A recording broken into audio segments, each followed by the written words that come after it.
Halo teman-teman, kembali lagi dengan aku Fuzi. Seperti kemarin-kemarin, hari ini aku mau review salah satu novel aku lagi. Kali ini dengan judul Matahari. Nah, novel Matahari ini itu novel ketiga dari serial Bumi karya Terelie, kelanjutan dari novel Bumi dan Bulan yang kemarin aku review.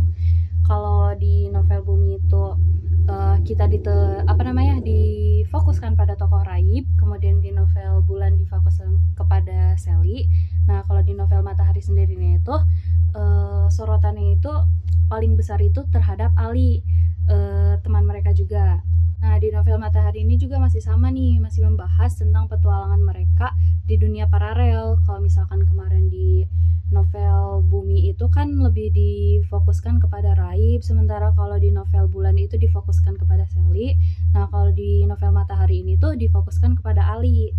Kemudian kalau di novel Matahari ini tuh sebenarnya bukan, kalau misalkan di novel Bumi itu kemarin kan perjalanannya ke klan Bulan, latar tempatnya itu di klan Bulan, terus pas di novel Bulannya malah latar tempatnya itu ada di klan Matahari. Dan di klan Matahari ini sendiri tuh tempat yang mereka kunjungi itu yaitu klan Bintang. Terus sebenarnya apa sih kira-kira tujuan trio ini tuh kembali lagi berpetualang di klan Bintang ini? Nah, sebenarnya kalau petualangan mereka kali ini tuh nggak ada maksud apa-apa ya, cuma karena sekedar iseng dan penasaran. Beda banget di novel Bumi dan Bulan kemarin yang karena ada misi-misi dan juga ada konflik-konfliknya. Kalau di sini cenderung karena keinginan mereka dan rasa penasaran mereka yang tinggi, makanya bisa sampai ke klan Bintang ini. Nah, terus kayak gimana sih awalnya sampai mereka tuh bisa ke klan Bintang ini?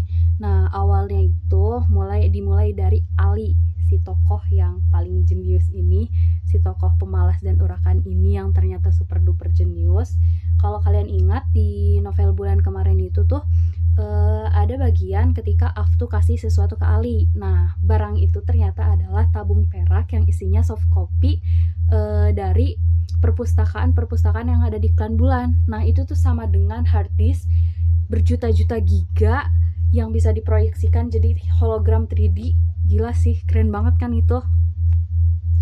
Nah, dari situlah, dari tabung perak itulah Ali tuh mempelajari, pokoknya dia tuh baca semuanya, mempelajari semuanya sampai dia tuh bikin satu kapsul yang dinamain Ili. Kalau kalian mau tahu nih, kalau kalian kepo bentukannya, bentukan Ili itu kayak gini. Nah, ini tuh kapsul yang dia ciptain lewat dari bacaan-bacaan dia di tabung perak itu. Nah, dari tabung perak itulah sampai akhirnya tuh Ali menciptakan kapsul Ili ini. Kalian masih ingat kan Ili yang di novel Bulan itu? Alasan pemberian nama ini juga Ili ini juga karena Ali tuh kayak berterima kasih sekali untuk Ili yang udah mengorbankan dirinya untuk mereka. Jadi biar mereka bertiga tuh tetap ingat sama Ili, jadi Ili itu tetap membersamai setiap petualangan mereka. Makanya karena itulah Ali itu memberikan nama kapsulnya itu kapsul Ili. Nah, kalau gak salah tuh di novel selanjutnya ya, di novel Bintang itu, pokoknya nanti tuh Ali tuh bikin si kapsul ini tuh bisa berbicara dengan suara yang persis banget sama suara Ili. Dari situ tuh bikin Ali sama Sally tuh awalnya kaget banget karena suaranya bisa semirip itu sama Ili. Nah, kan seperti yang tadi aku bilang kan, kalau misalkan di novel Bumi sama Bulan itu kan bagiannya Raib sama Sally. Kalau di novel Matahari ini tuh lebih menceritakan tentang Ali, si cowok urakan pemalas yang ternyata otaknya bener-bener jenius itu. Pokoknya karena otak saking jeniusnya otak Ali ini aja sampai bikin orang-orang di klan Bulan itu bener-bener tercengang dan terkagum-kagum sama kehebatan Ali ini.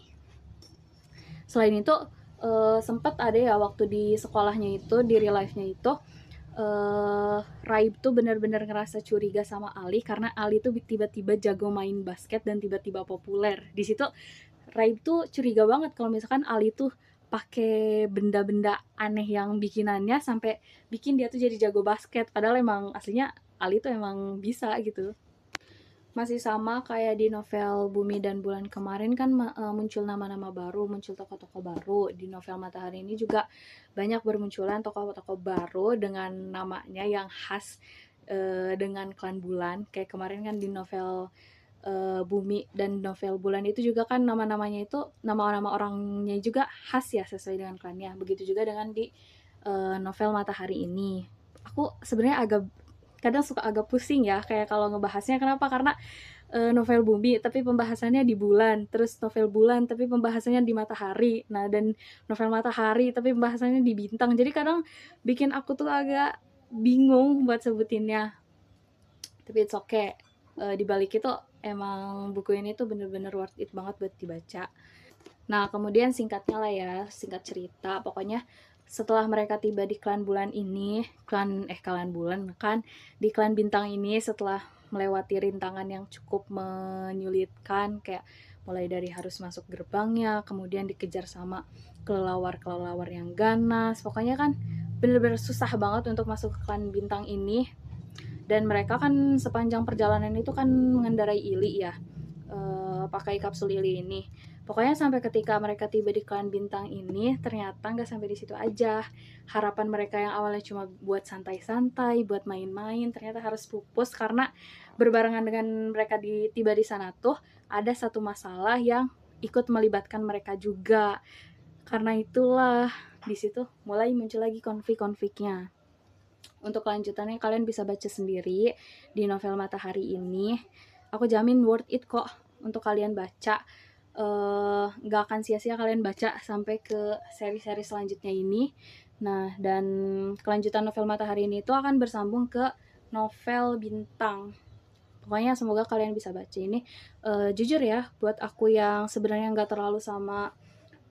terlalu suka sama novel yang aksi kayak gini, aku jujur serial Bumi ini tuh bikin bener-bener aku tertarik, dan menurut aku bikin selalu ketagihan buat baca kelanjutannya dan buat tahu cerita-cerita selanjutnya. Apalagi kan di ujung ceritanya tuh Terelia tuh selalu bikin ceritanya menggantung, makanya bikin kita kayak gak sabar buat nunggu kelanjutannya dan nunggu terbitan barunya. Makanya pokoknya kalian wajib deh baca serial Bumi ini tuh. Mungkin untuk review kali ini cukup sampai sini. Terima kasih sudah menonton. Jangan lupa like, komen, dan subscribe. Dadah.